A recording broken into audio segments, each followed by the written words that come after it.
Sur ce terrain vague, à Abidjan, au bord de la lagune Ébrié, des jeunes pieds nus enchaînent des dribbles dans le sable, deux pneus servant de but improvisé.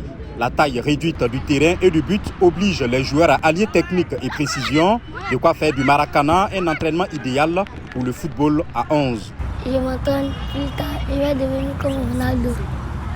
Si Mohamed rêve de grandir dans le football par le Maracana, d'autres joueurs reviennent au Maracana après une carrière remplie dans le foot à 11. Pour eux, le cadre est beaucoup plus conventionnel, comme ici dans les gradés de la salle polyvalente du parc des sports de Trècheville.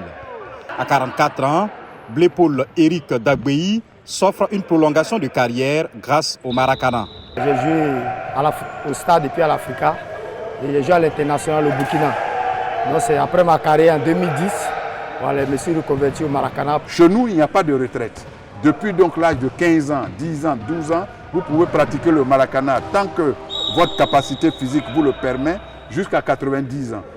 Fin septembre, au Cameroun, la Côte d'Ivoire a remporté pour la 8e fois en 9 éditions le Maracan, la Coupe d'Afrique des Nations de Maracana. Charlemagne Bleu, président de la Fédération internationale de ce sport, œuvre pour une plus grande reconnaissance de la discipline. Notre objectif, c'est de faire en sorte que cette discipline soit dans les années à venir une discipline olympique.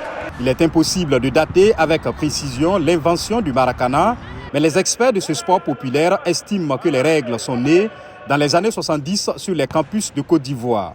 Les étudiants éprouvaient à l'époque des difficultés à rassembler assez de camarades et à disposer de terrains adaptés pour pratiquer le football. De la contrainte sont alors nées des règles singulières. Le Maracana se joue à 6 contre 6, sans gardien et sur un terrain aux dimensions similaires à celles du handball, résume Charlemagne Bleu.